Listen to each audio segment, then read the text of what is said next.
Brazilian football has just seen a 111-year first take place. What exactly is that first? Well, Santos, a club that is known worldwide for some very specific reasons, but which was arguably one of the first super clubs or world popular clubs to have taken over the footballing world, have been relegated from Brazil's top flight for the first time in their history.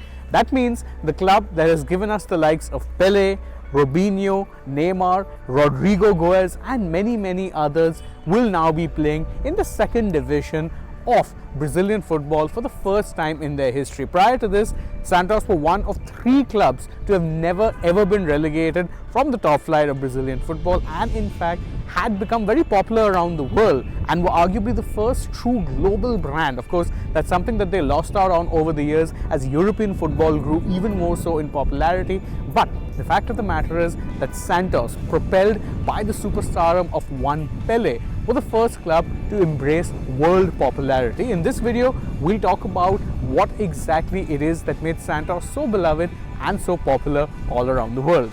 Santos' popularity in Brazil is so much, and the fact is that so much is expected of them that their fans did not take to relegation well at all. In fact, visuals have now gone viral of their fans actually burning vehicles and causing plenty of property damage in the aftermath of their relegation being confirmed. Why exactly is this the case that they couldn't take relegation so well? Well, the fact of the matter is Santos fans throughout generations have been spoiled, and all of that can be traced back to one man, Pele. Santos were always one of the bigger clubs in Brazil, and specifically the Rio de Janeiro area, which is where they operated. But the arrival of a 15-year-old Pele, who at 17 years of age, 2 years later after making his debut for the club, would end up taking Brazil to their maiden World Cup victory, propelled Santos into world fame. And this was at a time when television was very much at its nascent stages. The radio was still the predominant way of consuming mass media, and there was no such thing as the internet. Despite that, Santos were world famous. In fact, they were so world famous that, led by Pele, they would more often than not be having plenty of exhibition games all around the world, just so that Santos could capitalize on the popularity of arguably football's first real mega star.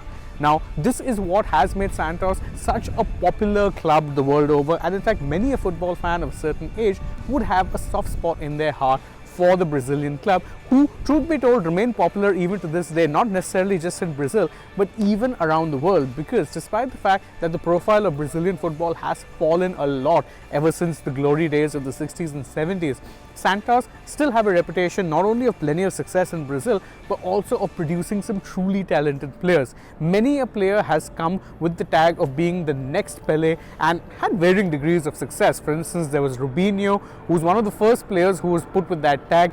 His career kind of fizzled out, but it did have a lot of high moments.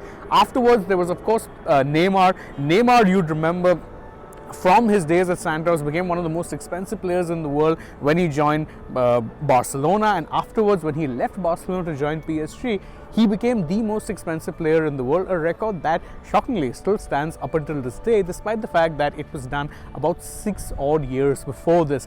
Of course, the latest line in the long line really of attacking talents that have come through Santos is Rodrigo Goes, who's currently at Real Madrid. He too is expected to be doing plenty of big things in the not so distant future, and it just shows the convoy belt of talent that remains in Brazilian football, despite the fact that more often than not chaos is often about. And truthfully, no team let's say epitomizes that as much as what Santos did. So the fact that they got relegated is in itself a major shock, but maybe it'll help them rebound, and who knows, maybe able to launch a second golden generation and a second golden age where their popularity goes all over the world. Because in today's day and age, if you ask any football fan what are the most popular clubs in the world, they'll always say Real Madrid, a Barcelona, Manchester United, a Man City, Chelsea, Arsenal, a Bayern Munich, PSG. Maybe these are the clubs most pronounced. But if you go back 50-60 years in time, and Santos were the club that everyone wanted to be at and everyone wanted to see. So the fact that they're relegated now big shock, but that's just the beauty of football. You never really know who's going to stay up and who's going to go down. If you enjoyed this video, you can let us know in the comments below, and don't forget to like it, share it with your friends, subscribe to the channel, tap that bell icon, follow us on Instagram, Twitter, Facebook. Don't forget to download the SportsTak app, and if you're already on the channel, well then go right ahead and check out some other videos we've done as well. But now though, from my side, it is bye-bye.